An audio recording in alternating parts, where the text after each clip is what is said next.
আইন শৃঙ্খলা বাহিনী বলছে দেশ অস্থিতিশীল করতে পরিকল্পিতভাবে নাশকতার চেষ্টা করছে জামায়াত শিবির, নির্দিষ্ট টার্গেটে হামলা চালাতে অস্ত্র ও বিস্ফোরক মজুত করছে তারা। আইন শৃঙ্খলা বাহিনী আরো বলছে মানবতা বিরোধী অপরাধের বিচার ঠেকাতে নতুন এই ছক করছে দলটি।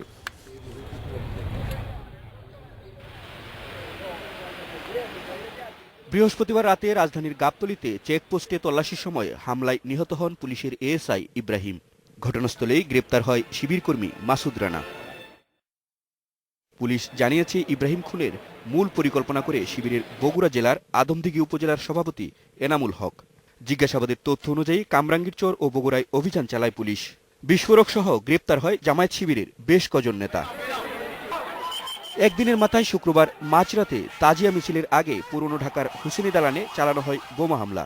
পুলিশ বলছে শিবিরের নেতাকর্মীদের কাছ থেকে উদ্ধার হওয়া বোমার সঙ্গে মিল রয়েছে তাজিয়া মিছিলে বিস্ফোরিত বোমার।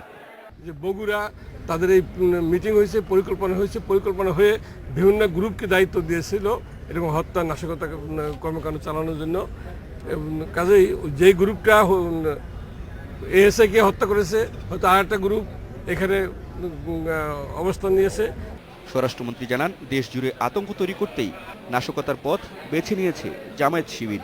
আমরা মনে করি যে এইটা একটা সংঘবদ্ধ দল, মানে আমরা এই ষড়যন্ত্রে লিপ্ত রয়েছে, এটা আমরা বের করব। আমরা এই ধরনের টেরোরিস্ট, এই ধরনের জঙ্গিকে কখনোই মাথা উঁচু করে দিতে দেইনি, এখনো আমরা দিব না। আমরা সবটাইকে ধরে ফেলছি এবং ধরে ফেলব। চোরাগুপ্তা হামলা কিংবা নাশকতা ঠেকাতে দেশ জুড়ে গোয়েন্দা নজরদারি বাড়িয়েছে আইন শৃঙ্খলা রক্ষাকারী বাহিনী। Masud Curzon, independent news, Dhaka. আমাদের সাথে আছেন আন্তর্জাতিক অপরাধ ট্রাইব্যুনালের প্রসিকিউটর ব্যারিস্টার তুরিন আফরোজ এবং সহকর্মী মাসুদ কার্জন। ব্যারিস্টার তুরিন আফরোজ, আপনার কাছে জানতে চাইবো যে বেশ কিছুদিন ধরে জামায়াতের রাজনীতি করার অধিকার নিয়ে প্রশ্ন উঠছে, পাশাপাশি সরকার জামায়াত নিষিদ্ধ করবে কিনা এবং নিষিদ্ধ করার জন্য কি কি করতে হবে সেই ক্ষেত্রে ট্রাইব্যুনালেরও একটি দিক নির্দেশনা আছে। কিন্তু সরকারের ক্ষেত্রে অভিযোগ হচ্ছে, সরকারের প্রতি অভিযোগ হচ্ছে জামায়াত নিষিদ্ধের পথে সরকার ধীরগতিতে চলছে বা এই ক্ষেত্রে আসলে বা তাদের বড় মনোযোগ নেই। আপনার পর্যবেক্ষণ জানতে চাইছি ব্যারিস্টার তুরিন আফরোজ। প্রথমে বলবো, জামায়াত নিষিদ্ধের ব্যাপারে সিদ্ধান্ত যে কোনো মুহূর্তে নেওয়া যেতে পারে, এটির জন্য খুব বেশি লম্বা প্রসেসের কোনো দরকার নেই। আর আমরা যেটা করছি, আন্তর্জাতিক অপরাধ ট্রাইব্যুনালে যে বিচারের প্রক্রিয়া চলছে সেখানটিতে কিন্তু জামাত ইসলামের একটি বিরুদ্ধে দল হিসেবে একটি মামলা আমরা শুরু করতে গিয়েছিলাম, কিন্তু আমাদের এক মুহূর্তে সমস্ত কাজ বন্ধ করতে হয়, যেহেতু আমরা জানতে পারলাম যে আইনে পরিবর্তন আসতে যাচ্ছে। সুতরাং এই মুহূর্তে আমাদের কাছে কাজটি এগিয়ে নিয়ে যাওয়া সম্ভব হচ্ছে না যতক্ষণ না আইনটি পরিবর্তন হচ্ছে। তবে একই সাথে তার জন্য যে মামলার জন্য আমাদেরকে অপেক্ষা করতে হবে তা নয়, যে কোনো মুহূর্তে কিন্তু জামাত ইসলামের মতো একটি জঙ্গি দলকে নিষিদ্ধ করা সম্ভব। ডক্টর তুরিন আফরোজ, আপনি মনে করেন কিনা যে সরকার জামায়াত নিষিদ্ধের পথে ধীর গতিতে আছে, সে কিছুটা মানে এই ব্যাপারটা নিয়ে সে তত সিরিয়াস না বা ইচ্ছে করে কিছু কালক্ষেপণ করছে, যে অভিযোগগুলি আমরা শুনছি, এরকম মনে হয় কিনা আপনার? আমি মনে করি যে একটি হচ্ছে স্ট্র্যাটেজি, রাজনৈতিক স্ট্র্যাটেজির একটি ব্যাপার রয়েছে। রাজনৈতিক স্ট্র্যাটেজির ব্যাপারে একজন প্রসিকিউটর হিসেবে আমার পক্ষে সব কিছু বলা সম্ভব না, আমি ওই পজিশনেও নেই। তবে হ্যাঁ, আমরা হয়তো অনেক কাজ অনেক আগে করলে হয়তো ফল অন্যরকম হতো। যুদ্ধ অপরাধের বিচার যদি 72 সালে আমরা শেষ করতে পারতাম, তখন যেরকম হতো, আজকে এত বছর পরে করতে আমরা কিন্তু ফল দেখছি যে আমাদেরকে প্রচুর বিঘ্নতার মুখোমুখি হতে হচ্ছে, ষড়যন্ত্রের মুখোমুখি হচ্ছে। তবে এই ক্ষেত্রে আমি কখনোই মনে করি না যে জামাতে ইসলামকে কন্ট্রোল করার ব্যাপারে বা জামাতে ইসলামকে প্রতিহত করার ব্যাপারে সরকারের আন্তরিকতার কোনো অভাব রয়েছে। স্ট্র্যাটেজি নিয়ে প্রশ্ন থাকতে পারে, কিন্তু আন্তরিকতা নিয়ে কোনো প্রশ্ন আমি মনে করি না কোথাও রয়েছে। ডক্টর তুরিন আফরোজ, আপনাকে ধন্যবাদ। সহকর্মী মাসুদ কার্জনের কাছে জানতে চাইবো যে নাশকতা চালাতে অস্ত্র বিস্ফোরক মজুত করছে জামায়াত, পুলিশ এরকম একটি ভাষ্য আমাদেরকে দিয়েছে। পুলিশ কি এরকম কোনো কথা বলছে যে জামাত আসলে কোন জায়গায় বেশি শক্তি সঞ্চয় করছে, নাকি সারা বাংলাদেশে গয়রহ তারা অস্ত্র মজুত করছে বলে পুলিশের ধারণা? পুলিশ কি কোনো স্পেসিফিক কোনো জায়গার কথা বলছে যে এই বিভাগে বা এই জায়গায় জামায়াত বেশি অস্ত্র মজুত করছে?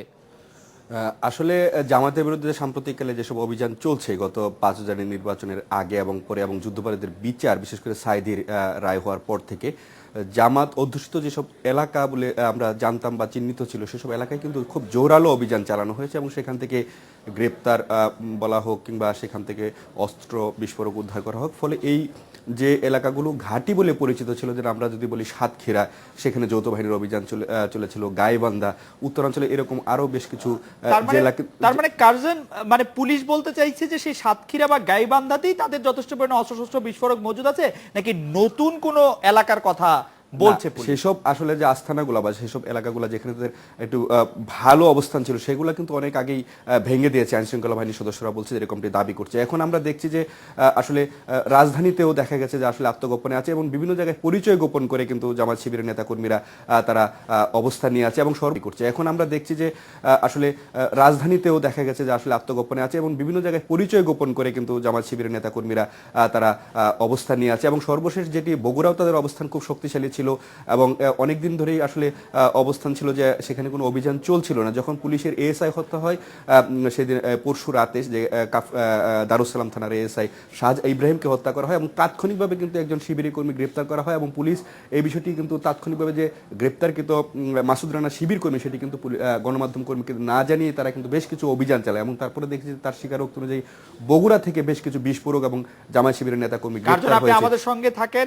আমি ডক্টর তুরিন আফরোজ আপনার কাছে আবার আসতে চাই যে নাশকতামূলক যে সাম্প্রতিক কর্মকাণ্ড সেটি পিছনে যুদ্ধ অপরাধীদের বিচার বানচালের ষড়যন্ত্র দেখছেন আমাদের আইনমন্ত্রী, এই বিষয়ে আপনার কোনো পর্যবেক্ষণ আছে? আপনি কি মনে করছেন যে এরকমটি আসলে হতেও পারে? হতেও পারে না, তাই তো হচ্ছে, আমরা তো তাই দেখে আসছি।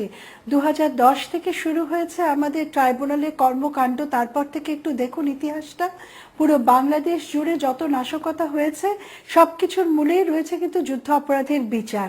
2013 সালটি পুরো সালটিতে আমরা দেখেছি কি হারে নির্মমভাবে নৃশংসভাবে জামাতে ইসলাম এবং তাদের সহমর্মিতা যারা প্রকাশ করেছে তারা এই সমস্ত নিষ্ঠুর কর্মকাণ্ড চলেছে। মনে করছেন যে যুদ্ধ অপরাধীদের বিচার বানচালের ষড়যন্ত্রে মানে একটি অংশ হিসাবে এই কর্মকাণ্ডগুলি ঘটানো হচ্ছে? ডক্টর তুরিন আফরোজ, আমাদের সময় নেই, আপনাকে অনেক ধন্যবাদ। মাসুদ কার্জন আপনাকে এডিটর স্পিক এবার একটি বিরতি নিচ্ছি, ফিরছি একটু পরে।